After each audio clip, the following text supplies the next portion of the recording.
Na minha opinião, se não há comunicação, não há relação. Se só há amor ao físico e ao sexo, não há relação. Se não há paciência para aprender e conhecer, não há relação. Se não se pode ceder, não há relação. Bem-vindos ao Etéreos. E esse é mais um episódio comigo, Ana Carolina. E Nicolas dos Santos. E para esse primeiro episódio, a gente já começa com essa introdução fortíssima, escrita pelo Nicolas. E realmente parece que foi um filósofo que escreveu, eu sei disso. Para o tema de hoje, a gente traz a superficialidade nas relações amorosas.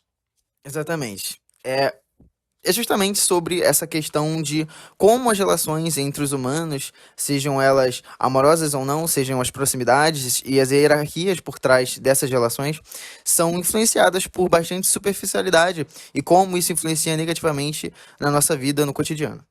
A gente tem como virada de chave, na atualidade, a pandemia. E a pandemia traz a fundo as relações superficiais dentro do contexto atual que a gente vive. Querendo ou não, na pandemia a gente teve muito a questão da cultura de estar e não estar ao mesmo tempo. As pessoas podiam estar próximas uma das outras, mas ao mesmo tempo estarem longe. E isso foi o principal meio de comunicação e interação durante muito, muito tempo mesmo, com o uso da tecnologia. Querendo ou não, era fácil fazer amigos, era fácil manter contatos e mandar mensagens, e às vezes a quantidade de mensagens enviadas era algo relacionado à profundidade dessa relação, quando na verdade algo que é profundo depende de muitas outras coisas. E às vezes a qualificação que você tem com uma relação, com uma pessoa, era, querendo ou não, como é que eu posso falar isso? Era deturpada, era medida de forma equivocada, e isso tornava as coisas um pouco mais superficiais, talvez. Isso é um debate, é uma reflexão a ser feita, porque, querendo ou não, na pandemia havia esse ato de estar e não estar ao mesmo tempo próximo das pessoas. A pandemia passou, mas fica o questionamento. Será que ela realmente passou? A pandemia, sim, mas ela traz à tona outra pandemia, que é justamente o fator da superficialidade das relações amorosas. A gente tem grande mercantilização do afeto pós-pandemia. E isso foi uma virada de chave absoluta. Os relacionamentos passaram a ser vistos como mercadorias e vitrines. Muitos dos aplicativos de namoro que entraram em alta expuseram um grande buraco que a pandemia deixou na sociedade. Exatamente. Eu super concordo com a Carolina, porque, querendo ou não, em muitos aplicativos de relacionamento, a escolha de um parceiro é feita através de filtros, de fotos, de descrições curtas, até mesmo descrições mais íntimas da pessoa, para Exatamente. tornar a resposta e a escolha que ela tem um pouco mais assertiva, querendo ou não. Pela forma pela qual ela pode até produzir uma expectativa dentro de um imaginário do que é a pessoa Eu certa vou para ela. procurando o meu ideal e eu não acho. E eu É. vou passando e o aplicativo de namoro acaba se tornando um vício. Porque você fica ali como se fosse realmente um mercado de pessoas. E você só desliza seu dedo procurando o que mais combina com o seu imaginário ideal. E você nunca acha. E você acaba nichando pessoas que com certeza seriam amores em potencial Exatamente. ótimos pra você. E você não consegue se aprofundar nessas relações. E justamente por esse vício. Exatamente. Isso, querendo ou não, transforma o indivíduo em um produto numa prateleira. Então, assim, a consequência desse ato é a atenção que é voltada para uma vitrine, onde a aparência, status, estilo de vida, como eu falei, são mais vistos, mais posicionados como prioridade do que a essência do que a pessoa é. Isso gera uma facilidade de descarte.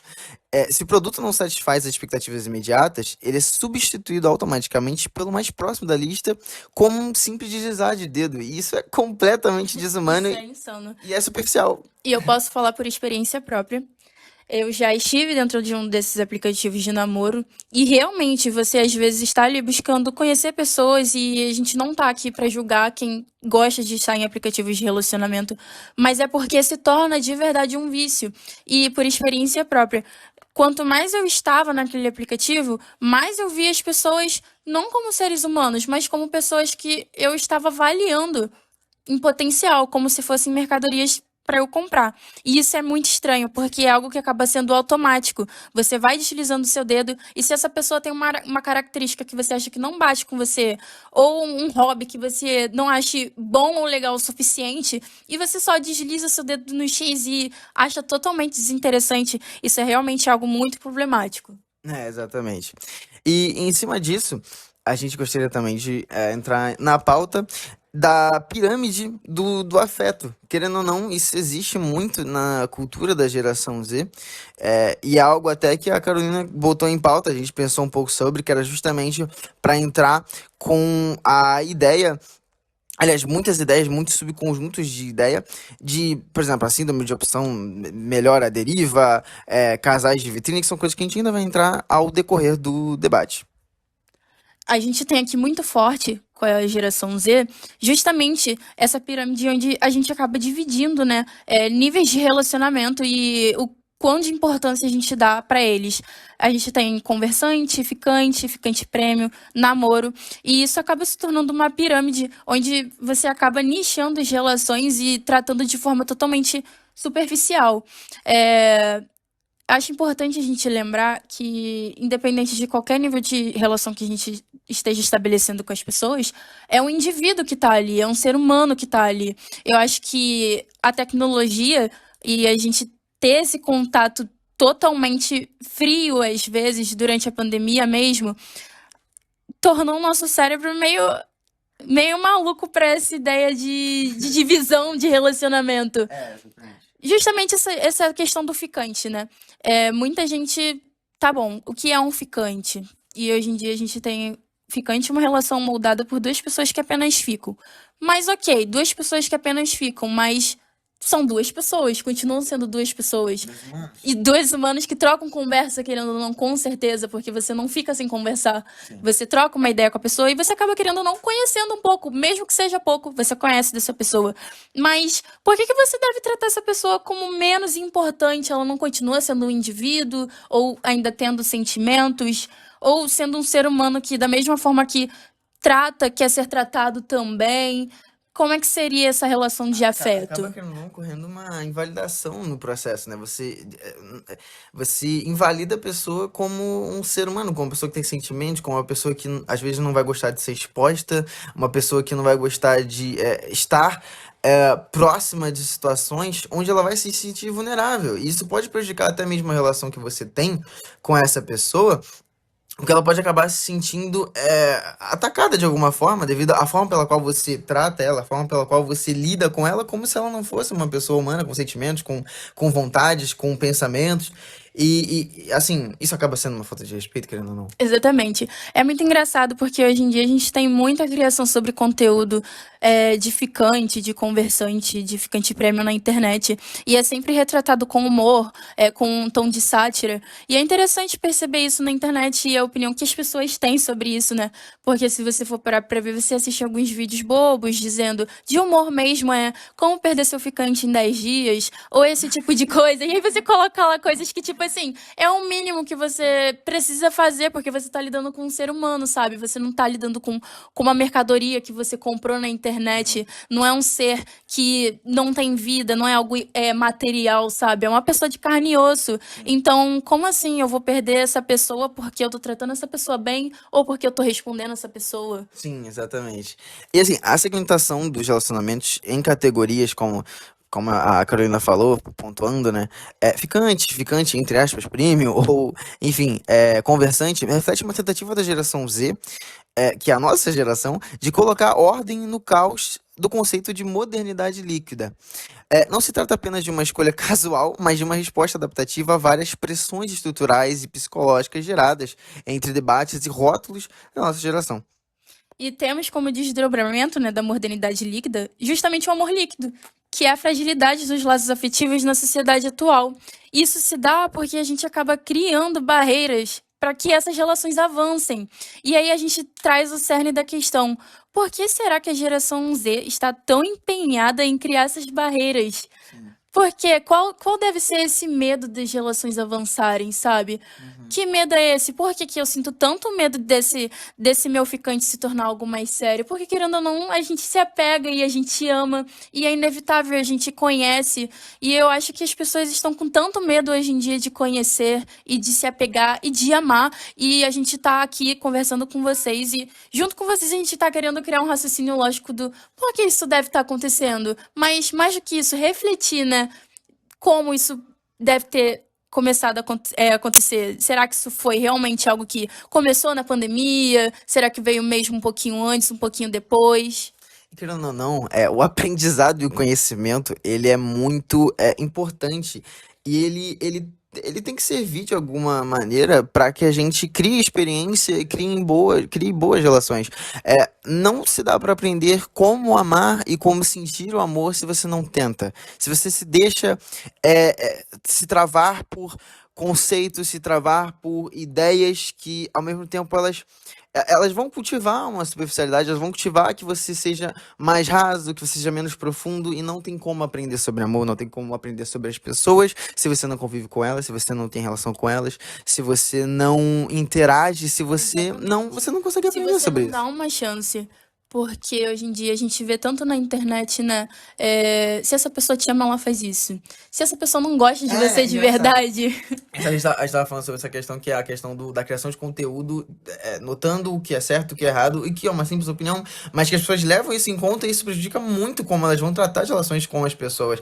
Não é sobre ser otário de propósito ou cair no erro de propósito, isso não cria experiência, isso cria uma barreira para quando você se relacionar com essa pessoa, você tomar decisões diferentes porque você acha que alguém te disse isso e aquilo é a verdade absoluta sobre a relação que você tem com essa pessoa. É importante a gente lembrar que cada ser humano é único, que cada pessoa é uma experiência individual e como é bom, né, mergulhar nas pessoas e nas relações. E não digo só relações amorosas, amizades também, né? Acho que a gente tem tanto para aprender com as pessoas e não precisa ser um relacionamento amoroso, a gente pode aprender com os nossos amigos, com os Também. nossos familiares. E é importante porque como a gente trata esses amigos, como a gente trata esses familiares, qual profundidade eles têm na nossa vida, qual a importância que a gente dá. E através disso a gente leva isso para os nossos relacionamentos, sabe? Um pouco desse cuidado, desse carinho, desse Porque afeto. querendo ou não, por exemplo, a minha forma de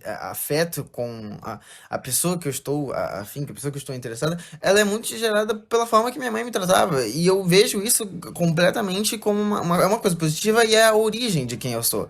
A forma como minha mãe me tratava quando eu era bebê, quando eu cresci, é a forma pela qual eu vou tratar as pessoas hoje em dia. E quando eu estou em interesse, como eu vou demonstrar esse amor, era como minha mãe demonstrava esse amor pra mim.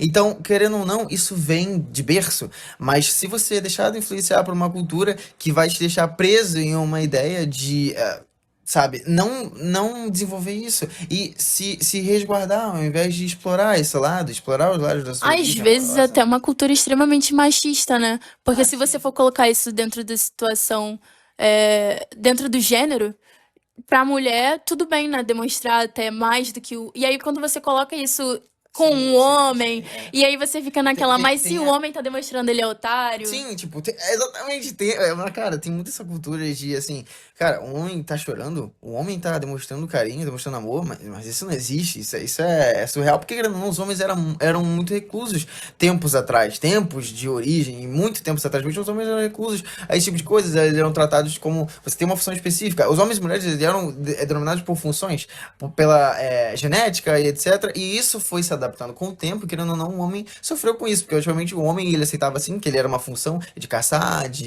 enfim, aquela coisa de cuidar da família, mas isso trouxe também malefícios. Não é tudo que pode ser considerado como malefício, mas tem malefícios específicos, como a questão de o homem, a questão da cultura de fazer o homem ser recluso a sentir, a conversar, a mostrar seus sentimentos. Isso é uma coisa ruim, querendo ou não, o homem vai sofrer com isso, a família vai sofrer com isso, porque vai se tornar uma pessoa mais rancorosa, vai se tornar uma pessoa difícil de se comunicar, e isso é sempre ruim para a sociedade. Exatamente. É importante e muito interessante analisar isso também, né? Porque eu acho que é uma cultura que se perpetua até hoje em dia, né? Um Sim. pouco menos, imagino eu, porque tem se estado muito em alta nessa pauta de diminuir essa cultura do machismo hoje em dia. Mas se você parar para pensar, a partir do momento que você impõe isso ao seu filho, seja você pai ou mãe, qualquer pessoa da família. Se você fica impondo isso ao seu filho e ele é um menino e ele cresce achando que ele não pode demonstrar sentimentos ou que ele não pode chorar, isso acaba que vai lá na frente influenciar os relacionamentos dele e aí traz também a superficialidade nas relações amorosas. Então, ou seja, não é algo causado somente após a pandemia. A Exatamente. gente já tem isso também através da cultura do machismo, né? Também. A cultura do machismo também é cultura é, de geração em geração que vai tornando. Não, É não, uma construção histórica, é né, querendo ou cara? não, uma construção Sociológica. histórica. Exatamente. Só que isso, querendo ou não, isso linkado à questão da pandemia, que trouxe muito à tona muitos Muito, tópicos, muito. isso fez com que piorasse, fez com que a superficialidade fosse potenciada de alguma forma e que isso tornasse mais difícil de lidar com o assunto e tudo mais. Enfim, inspirado pelo. Aliás, falando sobre essa moralidade líquida, que é o que a gente está comentando sobre agora, que é inspirado pelo conceito de Zygmunt Bauman. As relações tornam-se líquidas por não possuírem uma forma fixa, estão sempre prontas para mudar. É o medo do compromisso. Existe uma resistência instintiva em criar laços profundos por medo do que o esforço necessário para sustentar uma conexão real supere a gratificação imediata. O ficar substitui o ser, criando uma zona de conforto onde ninguém se compromete, mas todos se sentem sozinhos. É como se relacionamentos fossem prisões, né? E Exatamente. aí a gente pode pautar em experiências ruins. É claro que eu tenho certeza que você que tá aí me ouvindo do outro lado já teve uma experiência ruim em algum relacionamento. Eu já tive também, mas fica a questão, será que vale a pena a gente resumir todas as nossas relações ou potencial relações as experiências ruins que a gente teve? E mais uma vez a gente precisa lembrar, a gente está lidando com seres humanos. E vai sim sempre ter uma pessoa ou outra que vai errar com você, porque isso é comum, é da espécie humana, é natural, a gente já nasceu errando e a Exatamente. gente erra todos os dias. E é importante admitir isso para si mesmo, mas não tratar isso com tanto extremismo, sabe? Eu errei e tá tudo bem e eu vou tentar evoluir para ser uma pessoa bem melhor amanhã. E o meu parceiro errou comigo e tá tudo bem, mas eu não preciso tratar isso de forma tão radical ao ponto de achar que eu nunca mais vou me envolver com alguém ou que eu nunca mais vou poder me aprofundar tanto em uma relação. E aí a gente traz mais dois tópicos, né, da cultura da geração Z, que é a cultura do ghosting e love bomb. É uma cultura que, para quem não sabe o que é, eu vou dar uma pequena definição básica para que a Carolina consiga dialogar sobre com vocês e também iniciar a nossa conversa. O love bombing é uma técnica de manipulação caracterizada por uma demonstração excessiva de afeto, atenção, elogios presentes logo no início de uma relação. E o ghosting, como ela também falou, que vem do inglês ghost, fantasma, ocorre quando uma das partes interrompe Abruptamente. abruptamente é, uma comunicação com a outra sem um aviso prévio ou explicação, ignorando mensagens, ligações, etc. Que é o equivalente a desaparecer da vida de alguém.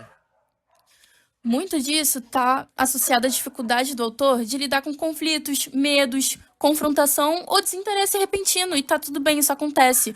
Mas ele acaba optando pelo caminho que ele considera mais fácil, que é evitar uma conversa difícil. E Exato. mais uma vez a gente está diante de uma grande questão: comunicação. E É, como é que pode, né? É tão difícil se comunicar assim com as pessoas, porque você passa o dia todo trocando mensagem no WhatsApp e você passa o dia todo postando nas redes sociais, mas você não consegue se comunicar e ter responsabilidade afetiva na hora de se retirar, porque querer se retirar não é errado. Eu acho que tá tudo bem a partir do momento que a gente entende que não é a relação que a gente quer, que a gente procura, ou que o sentimento já não é mais a mesma coisa. Eu não vejo nada de errado nisso, muito pelo contrário, eu acho que a gente precisa ser fiel com as coisas que a gente sente, sabe, em primeiro lugar, antes de tudo. Agora, o errado é quando a gente deixa de ter responsabilidade afetiva com o próximo, quando a gente esquece que é uma pessoa que tá ali do outro lado, sabe? Que não é um robô falando com a gente, que não é inteligência artificial, que não vai sentir nada com a sua frieza, com a sua retirada. E exato. quando a gente não traz à tona essa comunicação, quando a gente sai assim do nada, que é o famoso ghosting, né? E a gente acaba provocando é, traumas e coisas em outra pessoa que a gente não consegue nem imaginar, né? Que níveis atingem. É, exatamente. E assim, querendo ou não, sobre a comunicação, é aquilo. É quando civilizações e nações não se comunicam, guerras acontecem, quando casais não se comunicam, divórcios acontecem. Então a comunicação ela é necessária, ela é presente. E quando você se recusa a ter a comunicação, e a comunicação é um processo, é uma coisa demorada, ela é algo que depende de esforços, isso acaba tornando a sua relação também superficial. Acaba tornando com que, como eu posso falar, você não se deixa levar pela profundeza daquele ato, você não se deixa levar pela profundeza daquele processo, que é algo importante que tem que ser considerado. Às vezes, tudo isso, se for levar em conta, é o que torna cada vez mais as relações mais difíceis de funcionar, mais difíceis de ter continuidade, mais difíceis de ter prosperidade, devido às vezes a preguiça ou a falta de dedicação das pessoas a esse processo que é assim demorado. Por experiência própria, eu já estive em relacionamentos com pessoas que tinham medo de se comunicar. E isso acaba fazendo com que a gente reflita, né? O que será que há de errado em mim para essa pessoa ter tanto medo assim de se comunicar comigo, sabe? Uhum. Será que eu coloco alguma barreira invisível e eu não tô percebendo? Será que eu tô travando a comunicação dessa pessoa? E no final, na verdade, eu não tava travando, era só uma dificuldade dessa pessoa mesmo. Mas com essa não comunicação, traz a tona omissão, né? Que é muitas das vezes algo muito presente em relacionamentos. Isso acaba complicando muito no geral. Então, tipo assim, a comunicação é uma das bases para evitar relações superficiais. Uhum. Porque se você quer mesmo ter uma relação amorosa que não seja Você precisa superficial, entender a profundidade do que você está exatamente, fazendo, você né? precisa entender e você precisa se comunicar. E essa era aqui que a gente falou sobre a questão de conversante, ficante, isso torna as coisas.